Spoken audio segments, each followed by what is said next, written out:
আমার বাবারা, আলোচনা এখন থেকে শুরু হয়ে যাচ্ছে।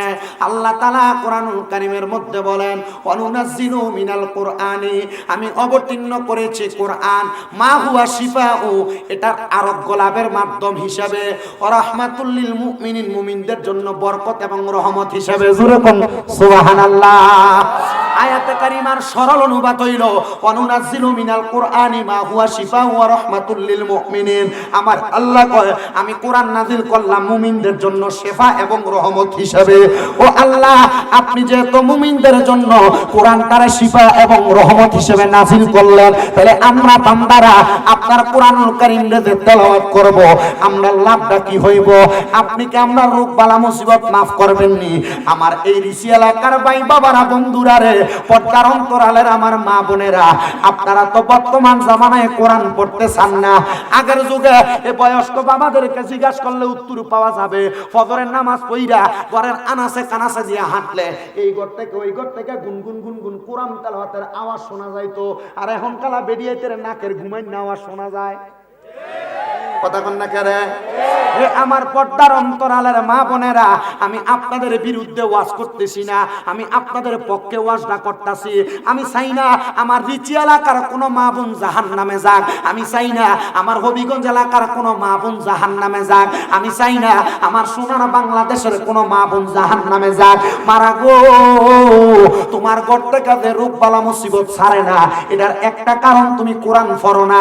মা গো, তোমার জামাই যে কামাই রুজিত বরকত হয় না, এটার একটা কারণ তুমি মা কোরআন পড়ো না। মা গো, তোমার শ্বশুর শাশুড়ি যে তোমার সাথে ভালো ব্যবহার করে না, এটার আরেকটা কারণ তুমি কোরআন পড়ো না। এ আমার বয়স্ক বাবারা, যুবক নজওয়ান বন্ধুরা, নতুন বিয়া করিন না বেডারা, একটু মনোযোগ দিয়া শোনো রে বাবা। ঘরের মধ্যে যাইয়া আজকে বউরে বলবা, আমার কলিজার টুকরা স্ত্রী, সকালবেলা তো তুমি আমার জন্য রান্না করো, সুন্দর নাস্তা বানাও, ভাত পাকাও, তরকারি পাকাও, তুমি আমার জন্য খানাটা প্রয়োজনে আধা ঘন্টা পরে পাকাইবা। এই স্ত্রী, আমি স্বামীরে তুমি সকালবেলা কষ্ট করে একটু কোরআন পড়ে শোনাইবা, তুমি ঘরের ভিতরে একটু কোরআন পড়বা। এই কথাটা যদি বলেন, আপনার স্ত্রী কিন্তু বেজার হবে না, খুশি হইব। কথা কন না? কিন্তু আপনি তো আপনার এই ফোরা মুখ দিয়ে আপনার বউরে বলতেন পারেন না। বলে, হুজুর কেমনে কমু, আমি নিজেই তো সকালবেলা কম্বল মোড়ানি দিয়ে ঘুমাই। হুজুর কেমনে বলবো, আমি নিজেই তো সকালবেলা লেপ গায়ে দিয়ে ঘুমাই, আমার কাছে ঘুমটা সাফে একবারে ফজরের আযানটা দিলে। এ আমার বাবারা, এটা ঘুম সাফে না, আপনারে ফেরেশতা, আপনারে শয়তানে সাফায়। বলে, হুজুর কেন কেন? আমার আল্লাহর ইবাদত করবো, আমার আল্লাহ কি আমার ঘুমটা ওই টাইমে অটোমেটিক ভাঙিয়ে দিতে পারে না? ও বাবা, আপনি তো নিয়তে করেন না। আপনি ফজরের সময় উঠবেন, জামাই বউ দুইজন মিলা যদি ফজরের নামাজের সময় উইটা ফজর নামাজটা পইরা আল্লাহর কোরআনটা লইয়া বইতা, তাহলে তোমার গর্বে থেকে কিন্তু একটা আব্দুল কাদের জিলানীর মতো সন্তান হইতো, তোমার গর্বের থেকে গাউসে বাকার মতো সন্তান হইতো, খাজা গরিবে নওয়াজের মতো সন্তান হইতো, কেল্লা বাবার মতো সন্তান হইতো, শাহজালাল শাহ পরানের মতো সন্তান হইতো। কিন্তু তুমি মা ক্ষেত্রের মধ্যে সন্তান নিয়া টিকটক চালাও, ফলক দুনিয়া তাইলে ভাত খাওয়াইলে ভাত খায় না, টিকটক লাগাই দিলে কত সুন্দর খানা খায়।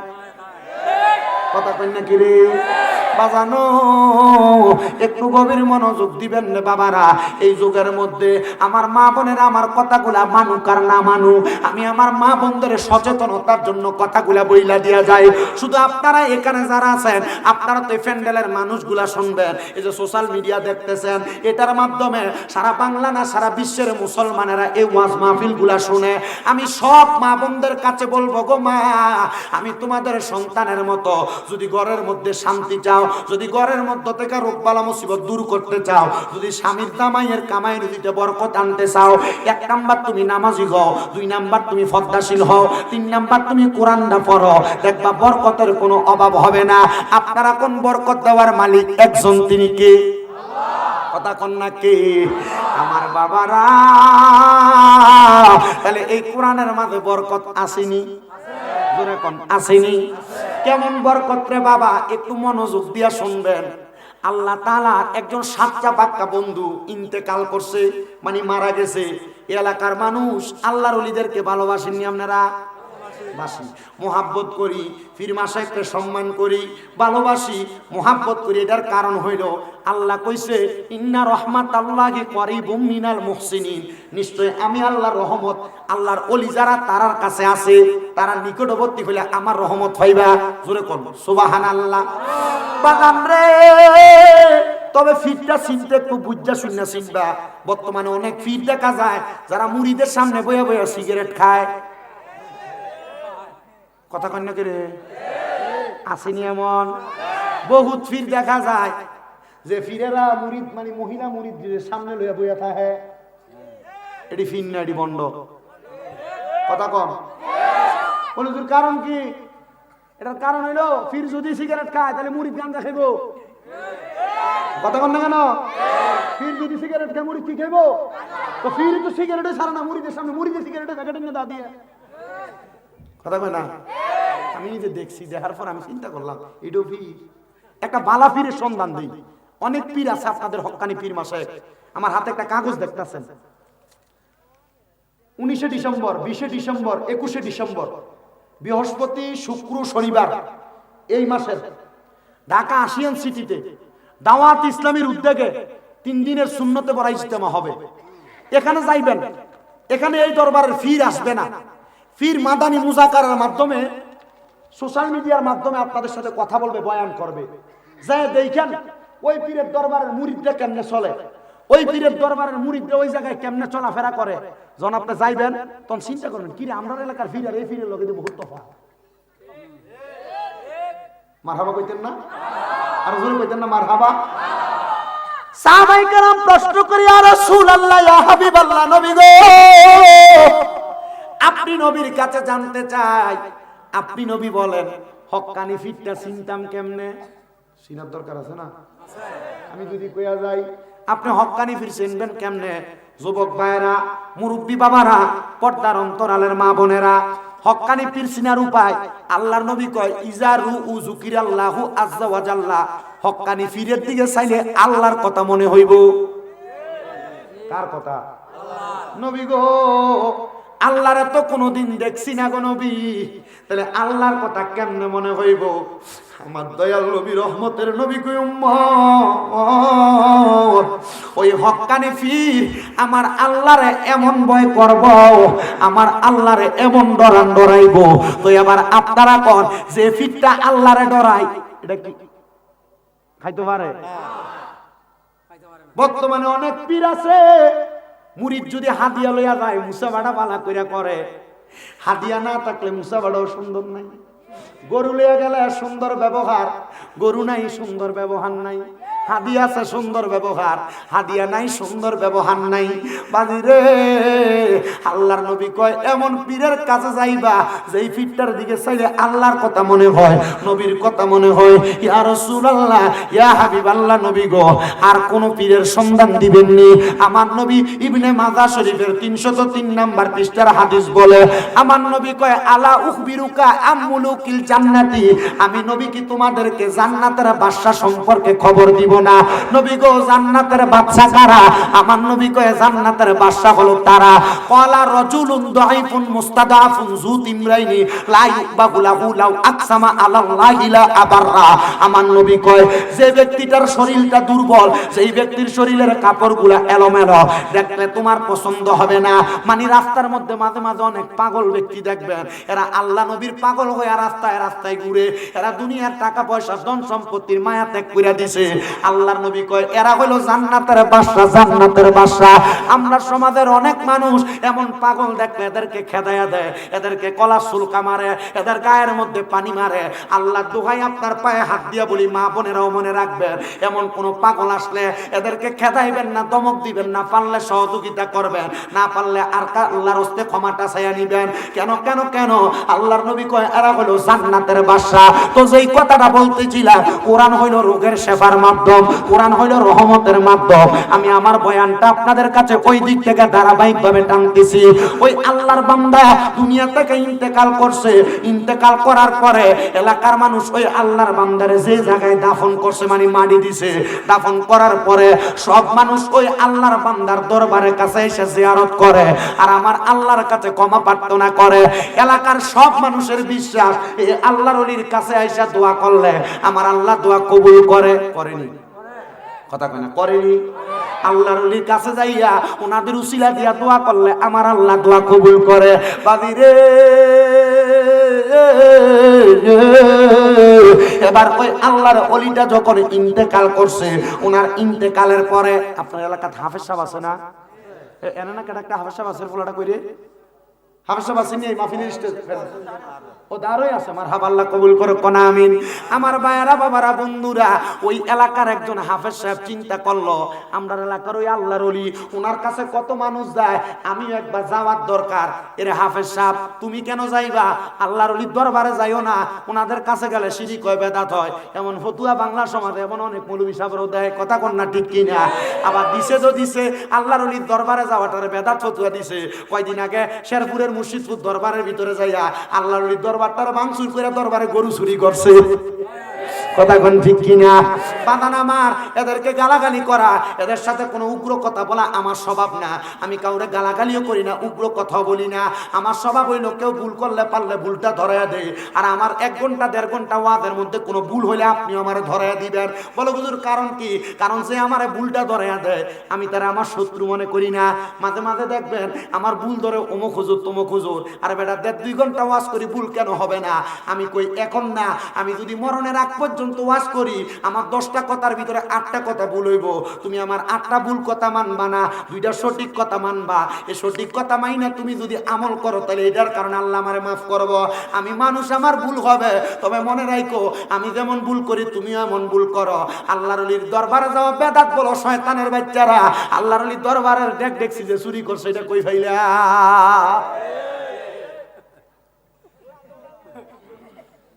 কথা কন না। আমার কথা হলো বাবুরে, ঠিক আছে, আমরা আপনার মন চায় না আপনি আল্লাহর ওলির দরবারে যাইবেন না, কিন্তু বিষয় হলো আপনি আল্লাহর ওলির দরবারে যে দেখছি চুরি করলেন, গরু চুরি করলেন, টিন্ডি খুলে খুলে নিলেন, এটা কোনটা করলেন?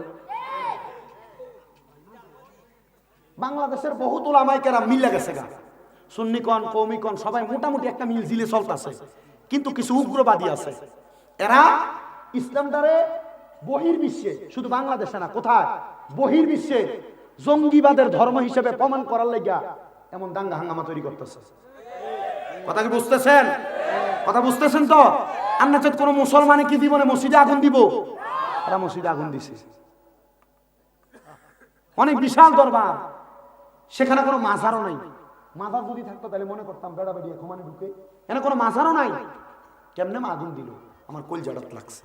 আমি আল্লাহর কাছে কইছি, আল্লাহ তুমি উত্তম ফয়সালাকারী, আল্লাহ তুমি জানো কেন তোমার বন্ধুর দরবার হামলা করাইলা। কিন্তু হ্যাঁ, এটা সত্য কথা।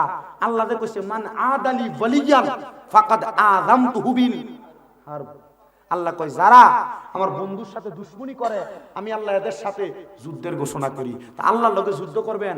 নমরুদের কথা ভুলে গেছেন গা, ফেরাউনের কথা ভুলে গেছেন গা। ল্যাংরা মশারে কানের ভিতর দিয়ে ঢুকাইয়া জুতা দিয়ে বাইরে ফেলছে। আপনারা এমনি মরবেন? আল্লাহর ওলিদের সাথে বেয়াদবি করতে বড় সাবধান, বড় সাবধান, বড় সাবধান। আল্লাহ আমাদেরকে আল্লাহর ওলির ইতাআত আর গোলামিতে জীবন কাটানোর তৌফিক দান করুন। জোরে কোন আমিন। আমার বাবারা, বাবারা, বন্ধুরা, হাফেজে কোরআন কয় এলাকার সব মানুষ আল্লাহর ওলির দরবারে যায়, ওনার উসিলা দিয়া দোয়া করে। আমিও এই কারণে যামু যেন আমার আল্লাহ তাআলা আমার দোয়াটা কবুল কইরা লাই। বলে কি দোয়া? হাফেজ সাহেব ডাক দিয়া কয়, জগতের মানুষ, আমার পেটের ভিতরে পীড়ার ব্যথা, মানে ব্যথা, পেটের ভিতরে বড় ব্যথা করে, আমার পেটের ব্যথাটা বালা হয় না। আমি নিয়ত করছি ওই আল্লাহর ওলির দরবারে যে আমি কোরআন শরীফ তেলাওয়াত করাম। ওই আল্লাহর ওলির দরবারে যায় যদি কোরআন তেলাওয়াত করি রে, আমার আল্লাহ হয়তো এই কোরআন তেলাওয়াতের উসিলা আমার পেটের ব্যথাটা বালা কইরা দিব। আরো জোরে কন্যা সুবহানাল্লাহ। বাজানো ওই হাফেজ সাহেবটা আল্লাহর ওলির দরবারের সামনে দেয়া দেয়া কোরআন শরীফ পড়ে। আমার আল্লাহ এমন বরকত দান করছে, হাফেজ সাহেব কই 2টা আয়াত তেলাওয়াত কইরা শেষ করতাম পারছি না, আমার পেটের ব্যথা আমার আল্লাহ বালা কইরা দিছে। বাজানো আমার আল্লাহ যখন বান্দাটার পেটের ব্যথা বালা করছে, ওই বান্দা বাড়িতে গেছে, যাওয়ার পরে পরের দিন ওই বান্দার আবার পেটের ব্যথা যখন দেখা দিছে, বান্দা চিন্তা করলো গতকালকে আল্লাহর ওলির দরবারে যাইয়া কোরআন তেলাওয়াত করার কারণে আমার আল্লাহ যেহেতু আমার পেটের ব্যথা বালা করছে, আমি আজকেও যাইয়া আল্লাহর ওলির দরবারে কোরআন তেলাওয়াত করব। এবার ওই হাফেজ সাহেবটা আল্লাহর ওলির দরবারের সামনে দিয়ে কোরআন তেলাওয়াত করছে। কোরআন তেলাওয়াতটা করার সাথে সাথে আমার আল্লাহ তাআলা হাফেজ সাহেবের পেটের ব্যথা আবার ভালো করে দিছে। হাফেজ সাহেব খুশি হইয়া আল্লাহর ওলির দরবার থেকে বাড়ির মধ্যে চলে গেছে। 2-3 দিন পরে আবার ওই আল্লাহ পাকের বান্দা হাফেজে কোরআনের পেটের মধ্যে ব্যথা যখন হয়, হাফেজে কোরআন কয় আমি আবার রওনা করলাম আল্লাহর ওলির দরবারের সামনে। আল্লাহর ওলির দরবারের সামনে যাইয়া আমি এবার আল্লাহ তাআলার কোরআন তেলাওয়াত করা শুরু করলাম। আমি দেখলাম অন্যদিন কোরআন তেলাওয়াত করলে আমার পেটের ব্যথা ভালো হয়, আজকে কোরআন তেলাওয়াত করতেছি আমার পেটের ব্যথা আরো বাড়তেছে। আবার কোরআন তেলাওয়াত করতেছি আবার আমার পেটের ব্যথা বাড়তেছে। আবার কোরআন তেলাওয়াত করতেছি আবার আমার পেটের ব্যথা বাড়তেছে। হাফেজে কোরআনটা রাগান্বিত হয়ে গেছে, বড় রাগ নিয়ে হাতের মধ্যে একটা চাবুক নিয়ে অথবা বেত নিয়া আল্লাহর ওলির কবরটার উপরে, আল্লাহর ওলির মাজারটার উপরে বেতটা নিয়ে ঠাস ঠাস করে 3টা বাড়ি মারছে। নাউজুবিল্লাহ। কয়টা বাড়ি মারছে?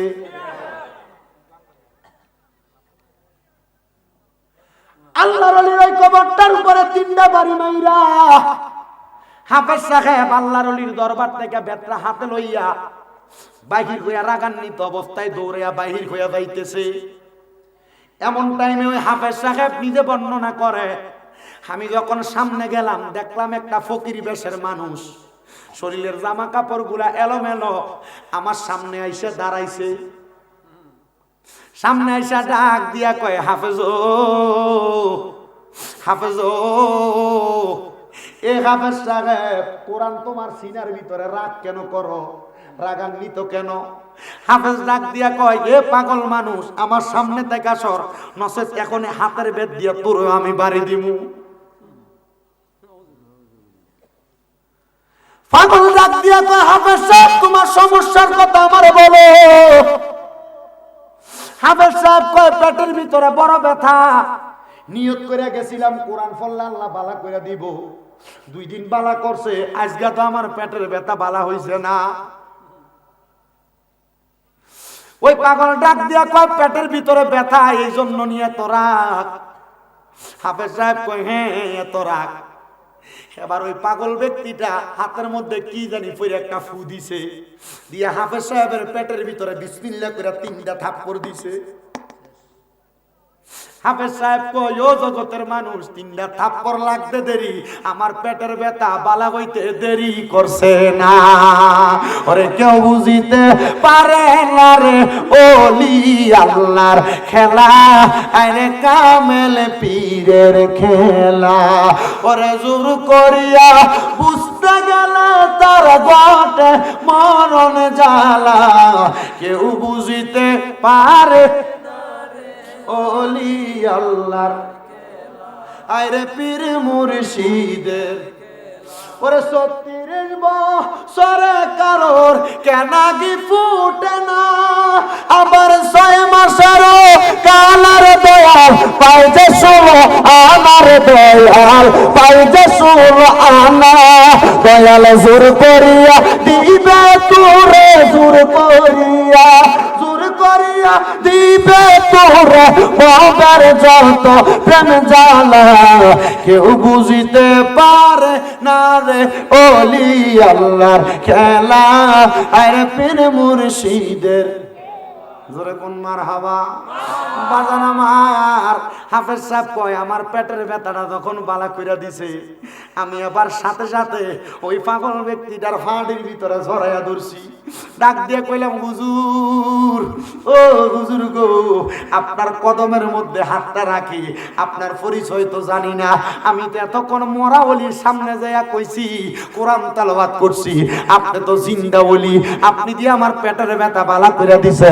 এবার পাগল ডাক দিয়া কয় বালা আমি করছি না, বালা করি না, বালা করছে। কথা কোন সব রূপ মাফ করতে পারে একজন আল্লাহ। আসতে কইছে আর মোহাব্বত এখন কি বন্ধুরে ওই পাগল ডাক দিয়া কয়, এরে পাগলা শুনো, আমার যে এতক্ষণ আগে এই বেত দিয়া বাড়ি দিতে চাইছো, এটা কি তুমি ঠিক করছো? কয় না না না হুজুর, আমি এটা ঠিক করি নাই। বলে কেন এই কাম করছো? তুমি মনে করছো ওই আল্লাহর ওলির কবরের উপরে যে 3টা বেত দিয়া বাড়ি দিছো, এই বেতের বাড়ি দিয়া তুমি যাইতে গেছো, আমারে বাড়ি দিও, তুমি যাইতে যাইবা গা। কয় না গো হুজুর, আমি যে ওই জায়গায় বাড়ি দিছি আপনি জানলেন কেমনে? ওই পাগলাটা ডাক দিয়া কয়, বাবা পাউটা ছাড়ো। পাউটা ছাড়ার পরে পাগলাটা পিছনের দিকে ফিরা পিঠের কাপড়টা তোলা দিয়া কয়, বাবা দেখো তো আমার পিঠে কয়টা দাগ দেখা যায়, দেখো তো আমার পিঠটার মধ্যে কয়টা দাগ দেখা যায়। হাফেজে কোরআন কয়, হুজুর আপনার পিঠের মধ্যে তো দাগ দেখা যায় 3টা। কয় কবরের উপর বাড়ি দিছিলি কয়টা? কয় হুজুর কবরের উপরে তো বাড়িও দিছিলাম 3টা। কয় যেই কবরে বাড়ি দিছ আমি হইলাম ওই কবরের আল্লাহর ওলি। বলে আল্লাহর ওলি না, আপনারা মইরা গেছেন, কবরে আছেন। কয় কোরআনের আয়াতের কথা ভুইল্লা গেছস গা, আমার আল্লাহ কইছে ওয়ালা তাকুলু লিমান ইউকতালু ফি সাবিলিল্লাহি আমওয়াত বাল আহইয়াউ ওয়ালাকিন লা তাশকুরুন। জবানটা কইলা জোরে জোরে কোন সুবহানাল্লাহ।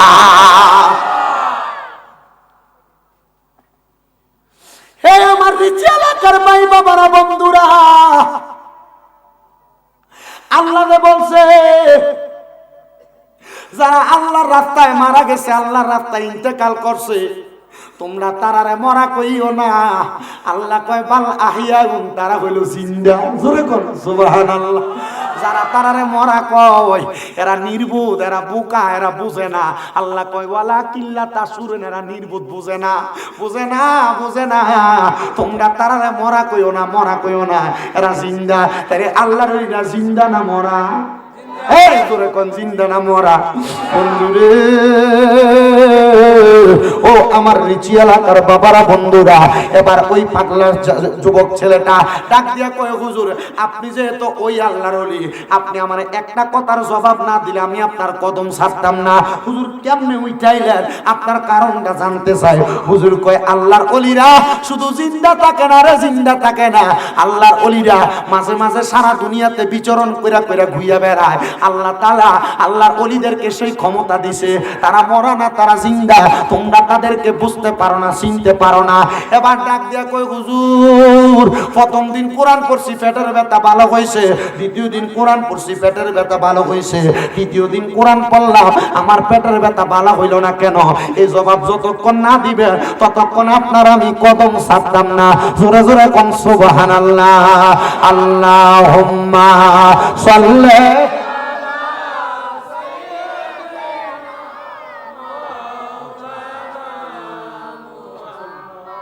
ওয়ালা আলি সাইয়্যিদিনা।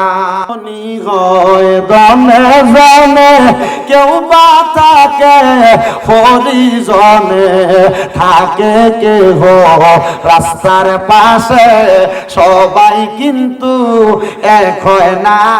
আল্লাহুম্মা সাল্লি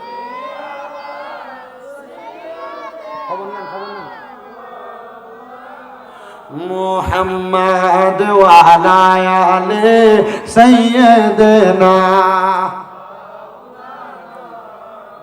ছেলেটা একটা ডাক দিয়া কয়, হুজুর তাহলে তৃতীয়বার কেন আমার পেটের ব্যথাটা ভালো হইল না? আমি রাজ্ঞেন আপনার পেটে এই আপনার কবরের উপরে বাড়িটা দিছিলাম। হুজুর ডাক দিয়া কয়, বাবা প্রথম দিন যে তুমি কোরআন তেলাওয়াত করছো, তোমার কোরআন তেলাওয়াতের সুরটা আমার কাছে বড় মজা লাগছে।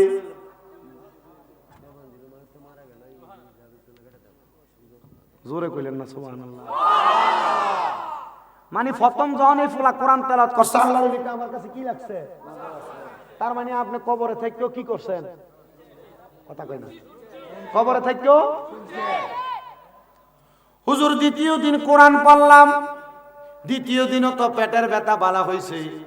বলে ওইটাও আমি শুনছি, যখন তুমি কোরআন পড়ো আমার কাছে যখন ভালো লাগে, আমি আমার আল্লাহর কাছে দোয়া করছি, মাবুদ যে আমার কবরটার পাশে দাঁড়ায়া দাঁড়ায়া এত সুন্দর করে কোরআন তেলাওয়াত করে, আল্লাহ তুমি ওই বান্দাটার পেটের ব্যথা ভালো করে দাও। আল্লাহ আমার দোয়া কবুল করছে। এ পাগলা, তুমি যখন দ্বিতীয়বার পেটের ব্যথা ভালো হওয়ার পর 2-3 দিন আমার দরবারে আসো না, কোরআনও পড়ো না, আমি এই জন্য তৃতীয়বার যখন তুমি কোরআন পড়ছো আমার কবরের সামনে দাঁড়ায়া দাঁড়ায়া আমি আমার আল্লাহরে কইছি, আল্লাহ এখন যদি তার পেটের ব্যথা বালা করে দাও তাহলে সে আমার কাছ থেকে চলে যাবে, এত মধুর সুরের কোরআন তেলাওয়াত আমি শুনতে পারবো না। আল্লাহ তুমি তার পেটের ব্যথাটা আর একটু বাড়াইয়া দাও, যেন সে আমার কবরের সামনে দাঁড়ায়া দাঁড়ায়া বেশি করে কোরআন পড়ে।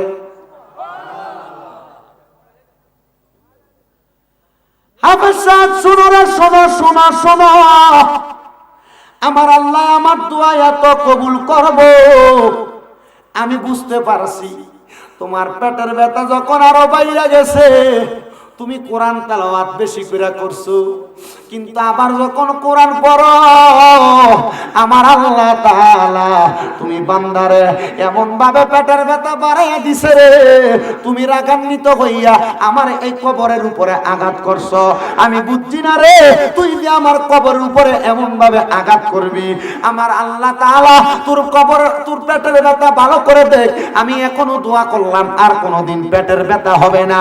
এবার আল্লাহর বান্দা কয়, আমি ওই দিন থেকে ওই আল্লাহর ওলিরে জিন্দা ওলি হিসেবে চিনি। ওনার কারামতটা দেখা আমার বড় ভালো লাগছে, আমার বড় মায়া লাগছে। আমি ওই আল্লাহর ওলির কবরের সামনে দাঁড়ায়া দাঁড়ায়া দাঁড়ায়া দাঁড়ায়া কান্দি, মাবুদ আমি হাফেজ সাহেব মানুষ, আমার মা নাই আমার আব্বা নাই, আপনি আমার আম্মা আব্বার কবরের আযাবটা মাফ করে দেন। আল্লাহ আমার আম্মা আব্বার কবরের আযাবটা মাফ করে দেন। হাফেজ সাহেব কাঁদতে কাঁদতে কাঁদতে কাঁদতে কাঁদতে কাঁদতে আমার আল্লাহর কাছে বারবার বারবার দোয়া করে। দোয়া যখন করে এবার হাফেজ সাহেব বলেন, আমি কোরআন তেলাওয়াত কইরা কান্না করতেছি কার জন্য? মার জন্য আর বাবার জন্য। আজকের মাহফিলে অনেক সন্তানই তো বসছেন, মা নাই বাবা নাই। সন্তান চিন্তা করেন না, মাহফিলে আখিরি মুনাজাতে আপনার মা বাবাদের জন্য মন ভরে দোয়া করা হবে। হাফেজে কোরআন ডাক দিয়া কয়, জগতের মানুষ আমি যখন আমার মা বাবার জন্য কান্না করতেছি, কান্না করতে করতে আমি ওই আল্লাহর ওলির কবরটা সামনে দিয়া যখন ঘুমায়া গেছি আমার চোখটা লাগিয়া গেছে। এমন টাইমে দেখলাম আমার আম্মা আব্বা আমি সন্তানের ঘরের মধ্যে আমার মাথার মধ্যে হাত বুলিয়ে দেয়, মানে ছেলেটা ঘুমের ঘরে স্বপ্ন দেখতাছে। আমি জিগাইলাম, মা গো মা, ও মা আপনারা যে আমার মাথার মধ্যে হাত বুলিয়ে দেন, ও আমার আব্বা জান আপনি যে আমার মাথার মধ্যে হাতটা বুলিয়ে দেন, কারণটা কি বলেন না? কারণটা কি বলেন না? বলে কারণ আর অন্য কিছু না। বাবারে তুই সন্তান যখন কোরআন শিখছো, তোমার কোরআন তেলাওয়াত শিক্ষা গ্রহণ করার কারণে আমার আল্লাহ তাআলা আমরা মা বাবার কবরের আযাবটা মাফ করে দিয়েছে। আমরা মা বাবার কবরের আযাবটা মাফ করে দিয়েছে। এই আমার রিচিশান গুনার বাবারা, আশেপাশে এলাকার হবিগঞ্জের বাবারা একবার চিন্তা করে দেখেন, একবার চিন্তা করে দেখেন, আপনার মা যে কবরে গেছে, আপনার বাবা যে কবরে গেছে, আপনি ফুতে মারা যাওয়ার পরে কোনোদিন আব্বা আম্মার লাগা কোরআন পড়ে দোয়া করছেননি? আপনার আম্মা আব্বার কবরের সামনে যায় কোনোদিন কোরআন পড়ে দোয়া করছেননি? হয়তো আজকের মাহফিলে এমন অনেক সন্তান আছে রে, যারা মা বাবার কবরের সামনে যদি নিয়ে যাওয়া হয়, কোনটা কবর এখন বালা করে চিনিয়ে দিতে পারতো না, কবরের পরিচয়টা দিতে পারতো না। সন্তান তোমার মা বাবা তোমার লাখ লাখ সম্পদ দিয়া গেছে, কোটি টাকার সম্পদ দিয়া গেছে, জায়গা জমি দিয়া গেছে, বাড়ি দিয়া গেছে, ক্ষেত পাথর বন্ধের মধ্যে জায়গা দিয়া গেছে।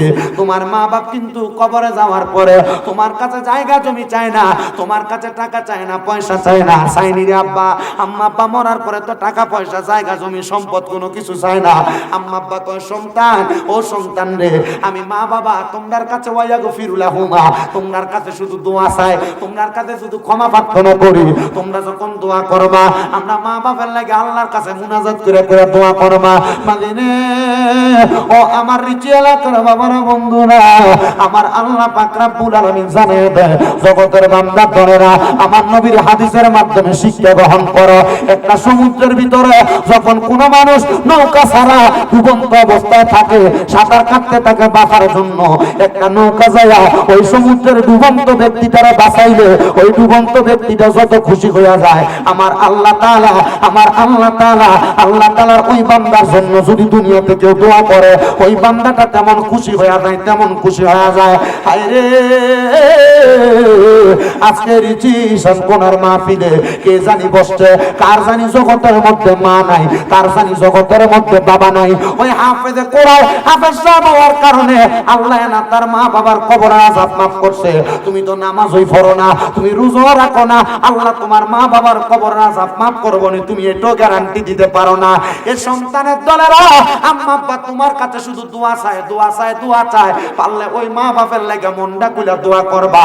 কিন্তু আজকের মাহফিলে হয়তো বা এমন অনেক সন্তান বসছে যারা বাইয়ে বাইয়ে ঝগড়া করে মা বাপরে আলাদা করে দিছ, যারা বাইয়ে বাইয়ে ঝগড়া করে মা বাপরে জুদা করে দিছ, মা বাপের খানা আলাদা করে দিছ, বউয়ের কথা শুনা মারে ধমক দিছ, বউয়ের কথা শুনা বাপরে ধমক দিছ, বউয়ের সাথে ঝগড়া করে মা বাপের খানা আলাদা করে দিছ।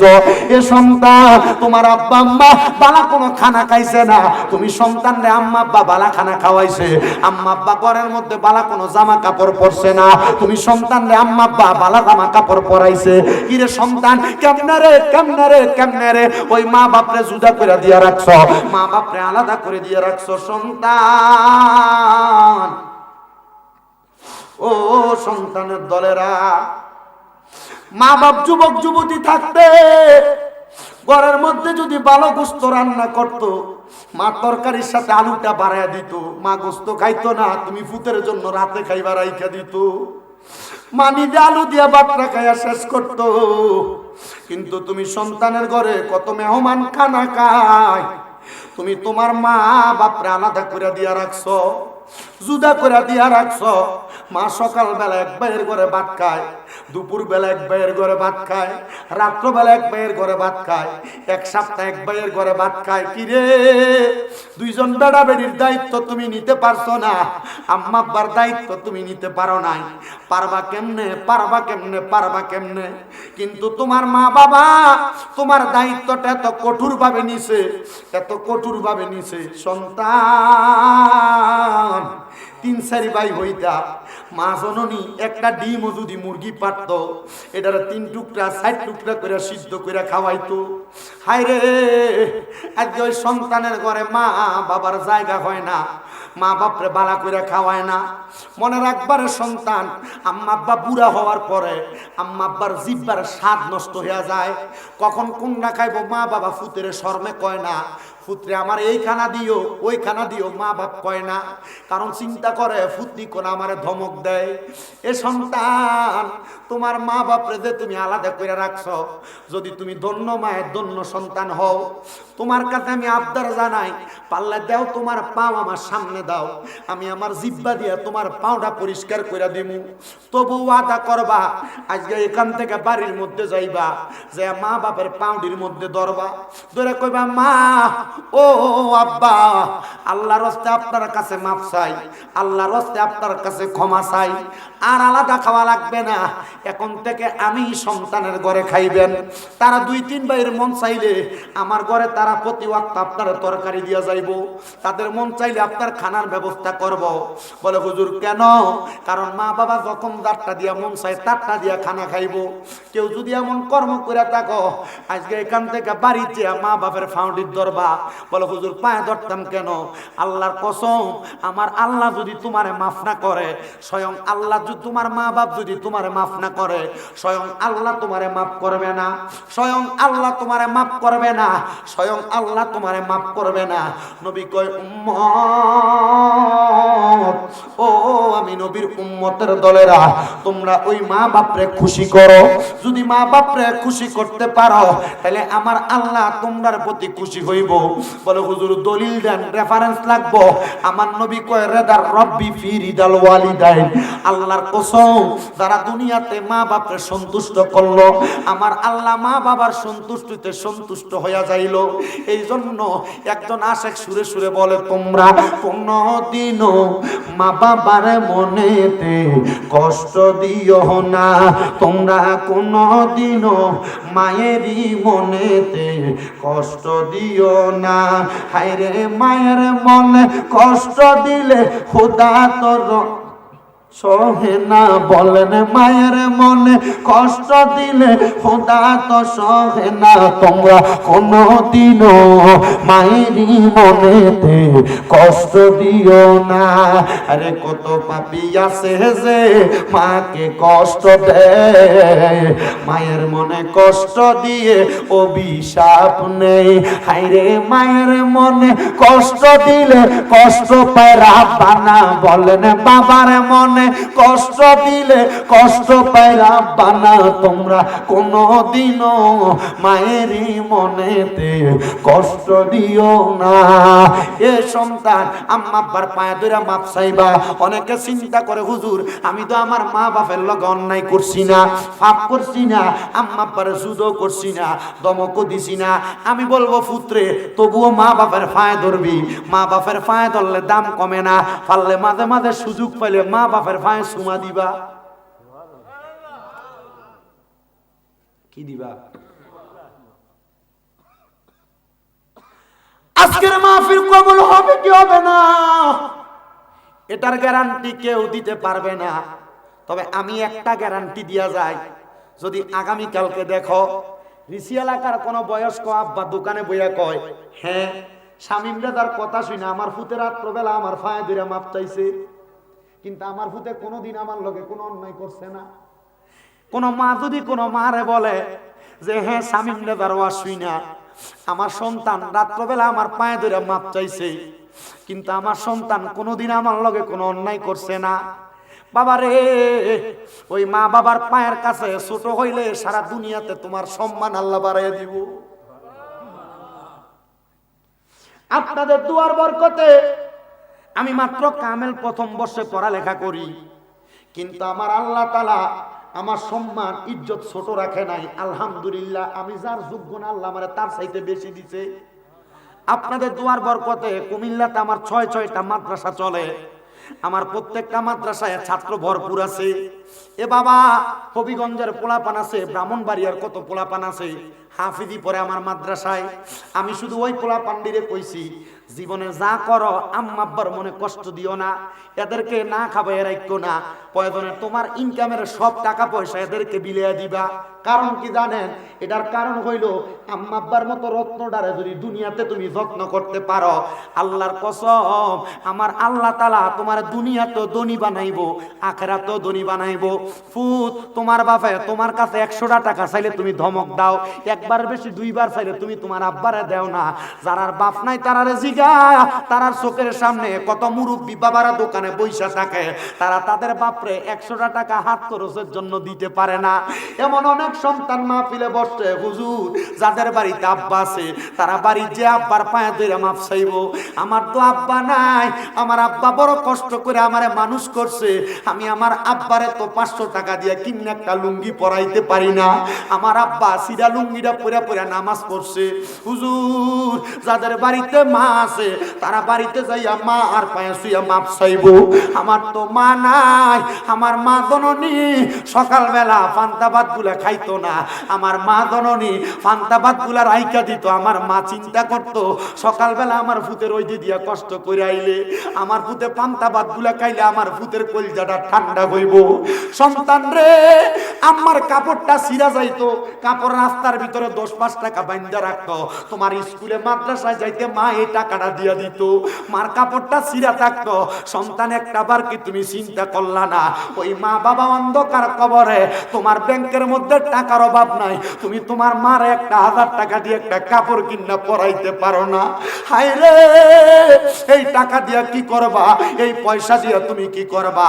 যদি তোমার টাকা পয়সা দিয়ে তুমি তোমার মা বাপরে শান্তি না করতে পারো, সন্তান আল্লাহর দোহাই লাগে আম্মা আব্বা কবরে চইলা গেছে, টাকা পয়সা ধন সম্পদ কোনো কিছু তোমার কাছে চাই না। আম্মা আব্বা চাই শুধু সন্তান ওই মার জন্য দোয়া করব, আব্বার জন্য দোয়া করব। যদি পারো প্রত্যেক শুক্রবারে জুমার নামাজটা পড়া আম্মা আব্বার কবরের সামনে দাঁড়ায়া রব্বির হামহুমা কামা রব্বায়ানি সগীরা বইলা দোয়া করবা। আমার আল্লাহ তাআলা ওই দোয়ার কারণে মা বাপরে মাফ কইরা দেয়। এ সন্তান একা যাইবা না, পারলে তুমি তোমার নিজের ফুতেরে লইয়া যাইবা, ভাই বাতিদারে লইয়া যাইবা, এদেরকে অভ্যাস করাইবা, যখন তুমি মারা যাইবা তারাও দেখবা তোমার কবরের ফারে যায় দাঁড়ায়। আমার মসজিদের একজন সেক্রেটারি আমানুল্লাহ চৌধুরী সাহেব, ওনারে মাঝে মাঝেই দেখি উনি ওনার ছেলেরে নিয়ে ওনার মা বাপের কবর জিয়ারত করে।